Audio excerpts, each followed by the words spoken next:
The following podcast is intended for a mature audience. Listener discretion is advised.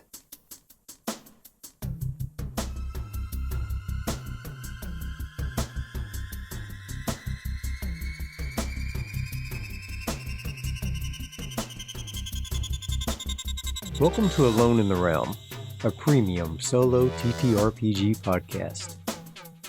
I'm DV, your humble GM and adventurer.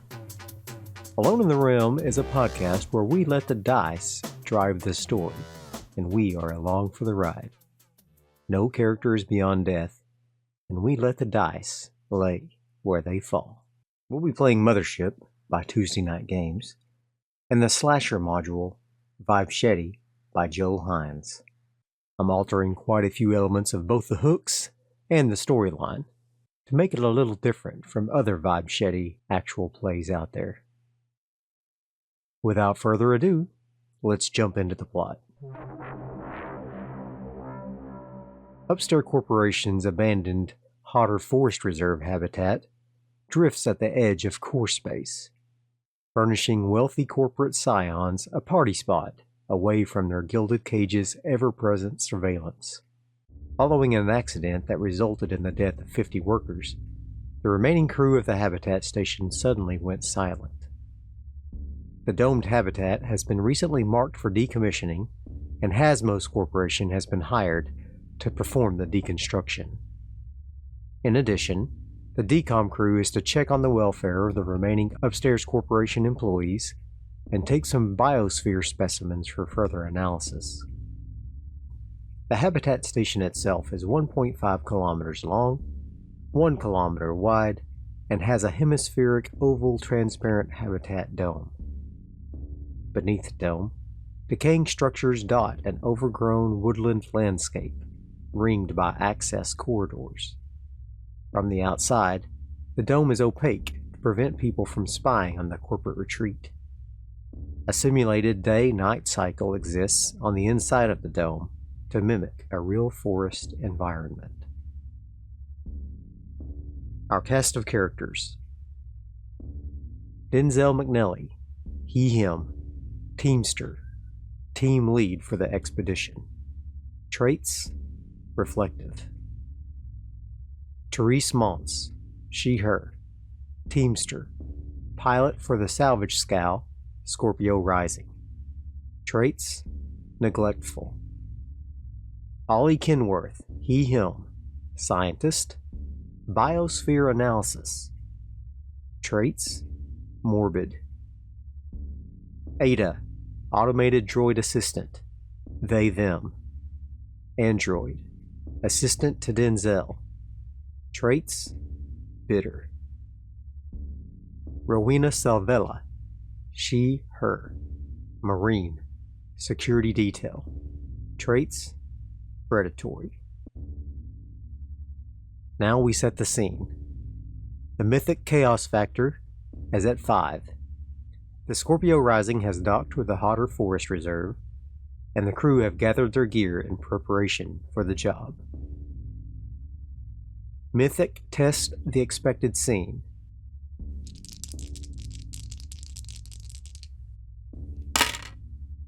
D10 equals 10 versus the chaos factor of 5. We get the expected scene. Denzel waits for Therese to finish the docking sequence and come back to the airlock for a briefing prior to departure onto the station. She saunters back, smiling at everyone and chewing a piece of gum. "All set, boss." Denzel nods to her and then addresses the gathered crew in the airlock, Ada standing beside him with her personal terminal taking notes. "All right, listen up, people. Hasmos has hired us to perform the decom of this station, and we're going to try to accomplish it without incident. In addition, we have a few other tasks to achieve while on board." He starts ticking off points on his fingers. 1. Dr. Ollie Kenworth will take samples of different elements of the biosphere here for Hasmos data records. 2. We will check the status of the remaining Upstairs Corporation employees here on site and get them prepped for departure. We will bring basic medical gear in case of illness or injury. 3. We will retrieve the logic core from the station AI. 4. We will begin decom of secondary systems, then proceed to primary systems before our departure. As you can see, we have a guest with us, Rowena Savella, who will be providing security services. According to Upstairs, there was some wildlife within the reserve that could be considered dangerous. Rowena stoically nods at the mention of her name. She seems out of place from the rest of the workers. They're all wearing standard Hasmos coveralls, with a variety of tools to perform their jobs. She, on the other hand, is fully decked out in standard battle dress, with a pulse rifle slung over her shoulder. Let's not mess about, and just get the job done so we can get paid. Understood? Denzel pointedly looks at Therese, but she's chomping on her gum and looking at her nails. Therese? Understood? He repeats. What? Oh, sure, you got it. She doesn't even look up from picking at a spot on her nails. Denzel presses his lips together in frustration, then addresses the group again. Okay, folks, let's get moving. They all grab their gear as the airlock hisses in pressure normalization. I heard that some of the original crew were left in cryo during their evacuation of the station after the accident, Therese whispers while they wait on the pressure to normalize. That's just a rumor, Ollie states matter-of-factly while checking on the crew manifest of his datapad. Looks like there's 16 maintenance crew members left on the station, keeping things running. I guess we can ask them if anyone's left on ice. He stares at Therese, but she doesn't respond. He has a very rough, middle-aged face. No one would ever consider him a handsome man. Therese, on the other hand, is a very attractive young woman in her 20s. The airlock door opens after a few moments, and they walk from the gangway of the ship onto the docking bay of the station. Straight away, they notice the place is in great disrepair. The faux wood-paneled interior is covered in spray paint. There's various litter strewn about on the floor, including drug paraphernalia and empty alcohol containers. Above the main entrance to the station, the word condemned is stenciled in red paint. There are dozens of faded and crumpled maps of the park scattered around the bay. Denzel reaches down and picks one up. What a mess. Looks like this place might have been visited by some loiterers, using it as an unsupervised party location. Strange, though, that the crew didn't clean it up. Okay, first thing we need to do is go check on the existing crew. We'll stay in a group at first so that Rowena can provide protection in case any of these animals are still about. Once we have verified everything is safe, we can split up and do our tasks. I'm telling you, the crew's all on ice, Therese reiterates through her gum chomps. That's enough of that, Therese. Let's get moving. Denzel is obviously irritated by the young woman's flippant attitude. He's of middle age as well, but rather handsome. He's also rather quiet, and he brooks no nonsense as a leader. Ada moves over to a data jack next to the station entrance and plugs her terminal into the jack. Denzel, the readings from inside the station show to be nominal for human life forms. It is safe to proceed from an environmental standpoint. Her hollow robotic voice grates on the nerves of Ollie, and he glances at her synth flesh form in disgust. Obviously, he has no love for androids. Mythic fate check. Does the group see anything else of interest in the docking bay? I rolled a 4. Extreme yes. I roll on the mythic cryptic message table. 45. Horrible. Look at this, Rowena states, pointing at a scrawl of paint on one of the walls. Horrible wolves, beware. It reads in blood-red letters. You think this is legit, or just some kid's idea of a joke? Most likely a joke, but we'll keep on guard nonetheless. Remember, folks, stay together. Denzel moves to the entrance and opens up the doors. There's a slight hiss of air normalization, and they're greeted with an aromatic array of forest scents. damp earth, trees, and even a nice breeze that must be simulated. The artificial sun is high in the sky, and if they didn't know better, it would seem as though they're outside. Magnificent! Are these real trees? Therese pushes past the others and walks wondrously into the reserve. The others follow close behind, and even Denzel's looking about in amazement. Too bad they're closing this place. This truly is beautiful, Denzel states as he picks up the top of a tall piece of grass growing next to a dirt path. Up ahead is a set of rustic wooden signs with instructions burned into the wood. There doesn't appear to be the same level of litter and detritus in this part of the station. Apparently the workers are at least keeping this part clean. They walk as a group up to the signs. Pointing straight ahead, it states that the dance pavilion and lake. To the left and to the right are graveled paths leading to the access tunnels for maintenance teams. Okay, according to this map, the control room's on the other side of the park. We could go through the access paths, but we might as well enjoy the scenery, right? He gives a slight chuckle. You old softy, Therese coos. Ada stares at her with her inhuman purple eyes. Therese notices the stare and shivers. They all walk as a group down the dirt path, marveling at the trees and the grass. They hear the sounds of insects buzzing and birds chirping in sing-song. Before long, they arrive at the dance pavilion. It's an open-air gazebo in a clearing of pine trees. The paint is peeling off the construction, but it almost seems intentional. On the floor of the gazebo, several humanoid silhouettes are covered in white plastic sheets. Along one edge of the gazebo is a bar. It seems to be fully stocked with a variety of alcoholic beverages. Interspersed along the surface of the bar are cartoon bare-faced pill dispensers. Some of the bears have happy faces, others are sleepy, and still others have a dazed spiral eye look. Wow, Therese says, and she starts poking around at the bar contents. She surreptitiously pockets a handful of a variety of the pills. Don't mess with any of that, Denzel barks. He and Ada walk among the silhouettes and peek under the sheets. It looks like these are some kind of dance bots. They probably run on some sort of routine to perform shows. Rowena has a scowl on her face as she notes Therese pocketing some of the pills. Ollie has a strange smile on his face as he notes the same thing.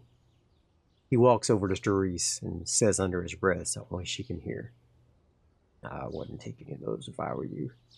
No telling how long they've been out here. She scowls at him and sticks out her tongue. Then she takes the gum out of her mouth and puts it under the edge of the bar. She glances toward Denzel and pops one of the pills into her mouth. Now there's a 25% chance that the pills will give her a bad trip. I rolled a 36, so she's fine. Sort of. She gets advantage on speed saves for 2d10 times 10, which equals 100 minutes.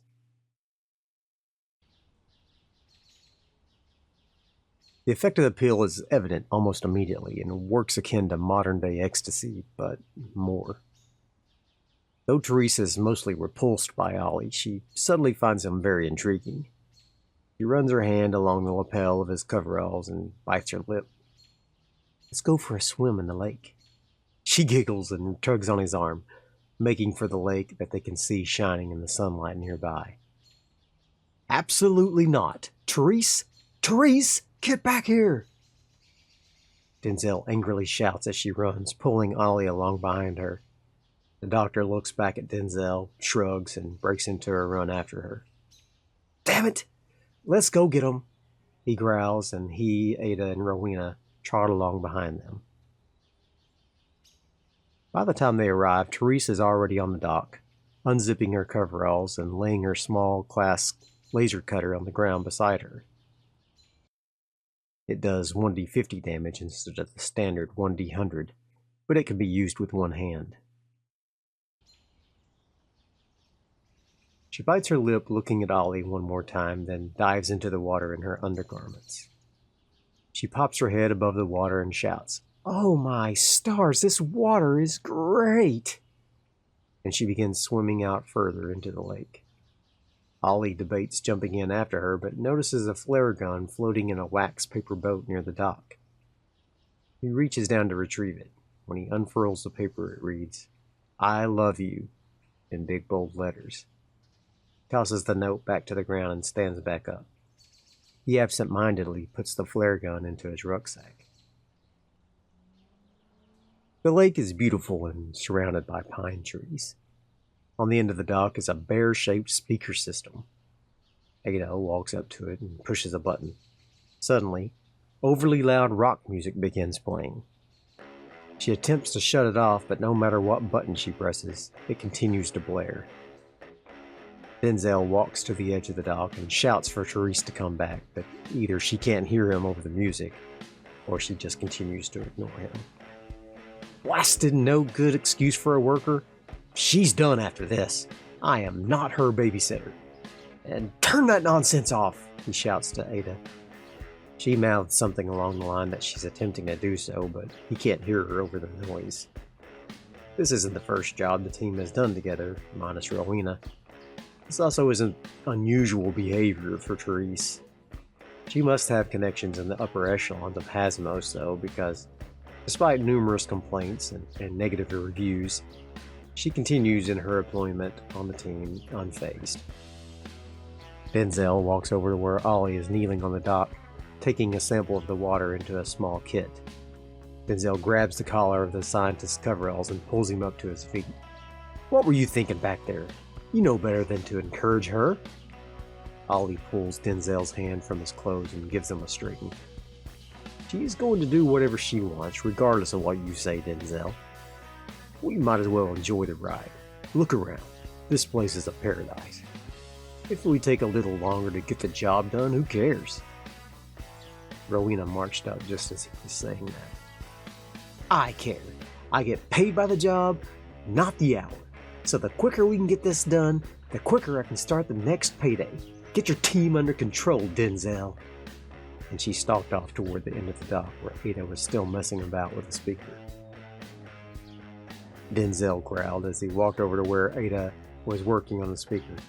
"I said turn that shit off!" Ada stepped back from his furious words and he pulled his hand welder from its holster and blasted it into the speaker. It fizzled and died immediately. The lake was eerily silent except for the gentle breeze lapping the water against the shore. "There," he said, as if he had just flipped a switch and not blasted hardware with his welder. He turned toward the lake and shouted out to Therese with a cupped hand, "Get out of the water and let's get to work." Rowena nodded her approval and took out her binoculars and scanned the rest of the lake. Therese shouted something back and began swimming toward the dock.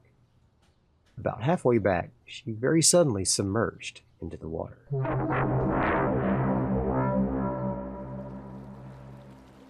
Therese hated it when Denzel was being a stick in the mud. He was okay most of the time, but he could be a real stickler for the rules. Luckily for her, Daddy had kept her out of trouble, though he had been quite annoyed at having to intervene on her behalf. She supposed she could go do some work. She began swimming for the shore when she felt something brush against her leg. Probably a fish. Suddenly, a hand grasped her ankle in a powerful grip and pulled her underwater. Therese fear save, D100, plus her rim-wise skill. She has experience working on backwater stations. I roll a 6 versus a 37. Save. She didn't panic. She gathered her wits and kicked as hard as she could at the grasping hand. Therese, combat roll, plus 0G. It's kind of like being underwater. I get a 43 versus a 56. Success. She does 1d5 unarmed damage. 3 damage. The creature grabbing her leg is called the Slasher. It is silent, patient, implacable. It collects human hands. It wears a vac suit that provides 7 armor, and every time the PCs enter a new location, it adds 1 to their ambush score. Then I roll a d10 as the GM. If the ambush score plus the d10 is greater than or equal to 10, then the slasher appears at that location. I secretly rolled a 13 when we entered this lake location. I wanted there to be a bit of suspense in this first encounter, so I decided to wait to disclose it until after the encounter. Here are the slasher's stats. Combat 65. The slasher's Vibchete does 40-10 damage, and they must make a body save or have a limb severed. Their instinct, which is used for all their other saves, is 60. Their armor protection, 7. Wounds, 6. With 25 hit points per wound. The 3 damage from Teresa's kick was absorbed by his armor, but he still lets go. The hand grasping her released its grip after the kick, and Therese uses all of her speed to try to swim away. Therese speed check, with advantage, 65 and 82 versus 44. Fail. +1 stress. Now at 3 stress. Denzel saw Therese swimming toward the dock, so he started walking back to tell the others to get ready to move out.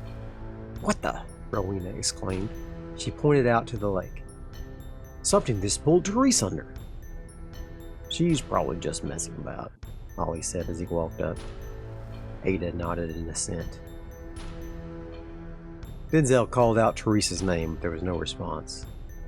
She suddenly popped back up out of the water and screamed.